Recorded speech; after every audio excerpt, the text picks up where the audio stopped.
I'm Joseph Kishore, and I've been selected by the Socialist Equality Party as its candidate for president in the 2024 US elections, running alongside Jerry White for vice president. The two likely candidates of the Democrats and the Republicans, President Biden and ex-President Trump, represent two factions of the capitalist corporate financial oligarchy. They speak for and act on behalf of the billionaires, the super wealthy Wall Street shareholders, the corporate interests, and the military-industrial complex, and their program of war, dictatorship, inequality, and poverty. As the SEP's candidates, Jerry and I represent the interests of the working class, the vast majority of the population. The 2024 presidential election is taking place amidst an unprecedented crisis of the entire American political system. The Republican frontrunner Trump is running not so much for president as he is for dictator. Trump's late ex-wife revealed that he kept a book of Hitler's speeches on his bedroom table. He hopes to emulate the German Führer. 3 years after his attempted coup of January 6, 2021, Trump warns that if elected, he will launch a nationwide dragnet of arrests and deportations targeting immigrant workers and youth. The Republicans seek to exploit and misdirect social grievances by marketing the snake oil of reactionary nationalism, pitting American workers against our class brothers and sisters throughout the world. As for Biden and the Democrats, their central program is expanding war. Biden's provocation and escalation of the US-NATO war against Russia over Ukraine, now in its third year, and his support for Israel's genocidal assault on Gaza are part of a global imperialist and militaristic agenda that is leading mankind to the catastrophe of nuclear annihilation. Millions of people throughout the world have been disgusted by the Biden administration's complicity in the Israeli slaughter of Palestinians. Nearly 30,000 innocent civilians, the majority women and children, are dead, while nearly 2 million people have been turned into refugees. Biden and his co-conspirators, along with Netanyahu, stand condemned for war crimes. Neither the Democrats or Republicans have anything to offer working people and youth. While endless sums are made available for war and bailouts for the rich, millions of workers struggle to put food on the table amidst soaring prices. Living standards are declining, and debt has risen to record levels. Young people, burdened by massive student loans, can't afford to start a family. Decent health care is unattainable, and a secure retirement is a pipe dream. Public education, health care, and other basic social programs are starved of resources, and infrastructure is collapsing. In the factories and workplaces, workers confront conditions of brutal exploitation, often forced to work multiple jobs just to make ends meet. Every aspect of society and politics is subordinated to the interests of the ruling class. The response to the ongoing COVID-19 pandemic, which has now entered its 5th year, has demonstrated the catastrophic consequences of this dynamic. The subordination of public health to private profit has led to the deaths of more than 28 million people globally, including 1.4 million excess deaths in the United States alone. Untold millions more have been debilitated by the impacts of long COVID. Thousands continue to die every month in the United States, while the Biden administration has ended the most minimal public health measures to mitigate the spread of the coronavirus. The ruling elite is also waging a relentless assault on democratic rights at home. Opponents of Israel's genocide in Gaza have been slandered as anti-Semitic. Julian Assange, the courageous journalist and founder of WikiLeaks, has been subject to vicious persecution. If he is extradited to the United States, he could face charges under the Espionage Act for exposing the crimes of American imperialism. The American ruling class presides over a vast system of mass incarceration. Each year, the police kill more than 1,000 Americans of all races and ethnicities. The U.S. Supreme Court decision to repeal Roe v. Wade has been followed by a wholesale assault on the right to an abortion throughout the country.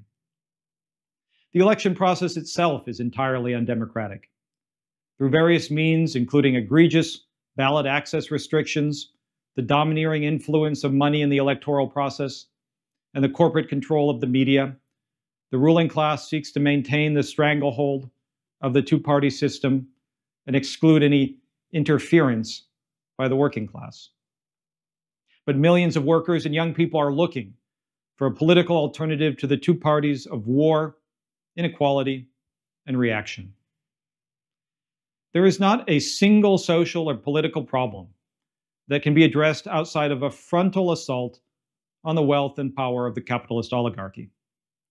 This requires the development of a powerful industrial and political offensive of the working class. Workers are fighting back.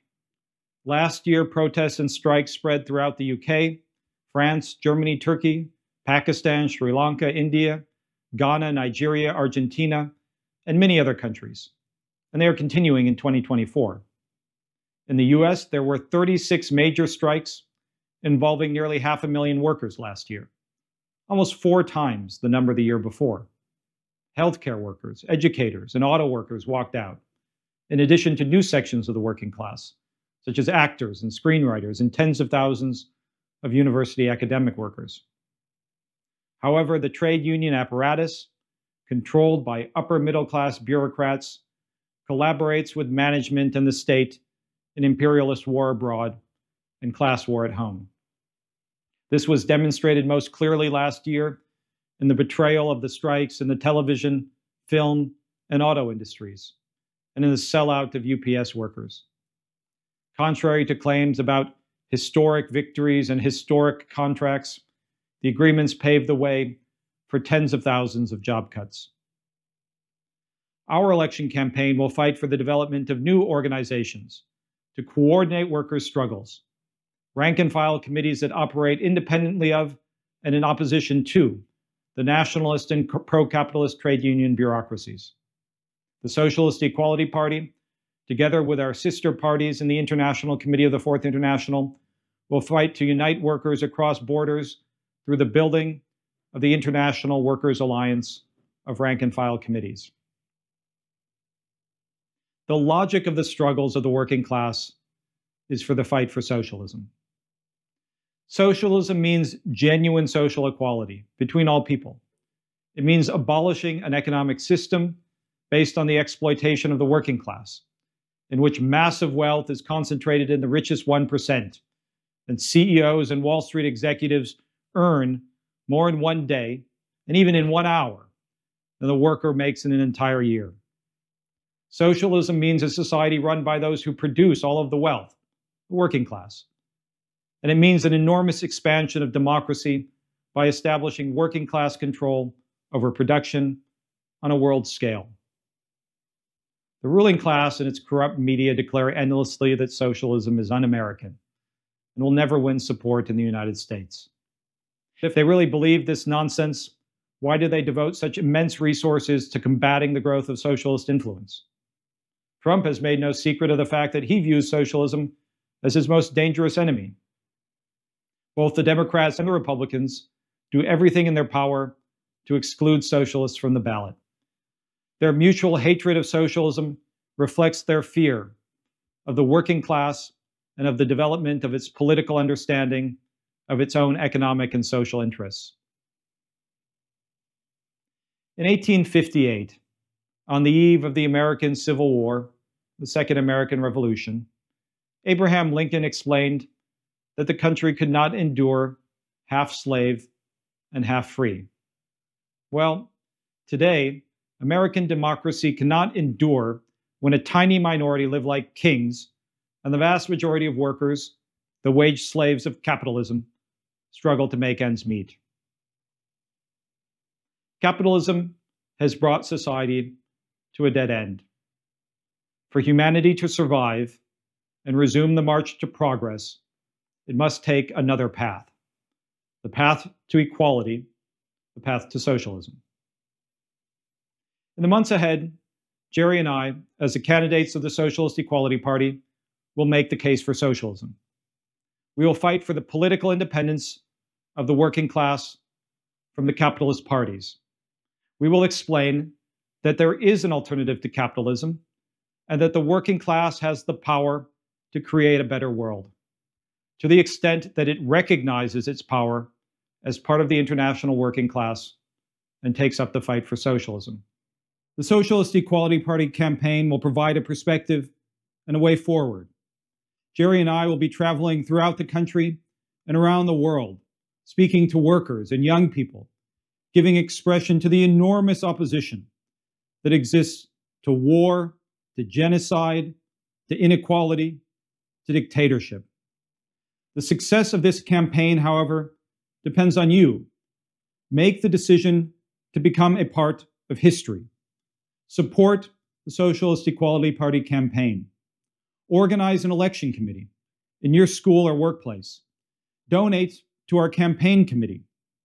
Volunteer and sign up to help us get on the ballot in your state. Take up the fight for socialism in 2024.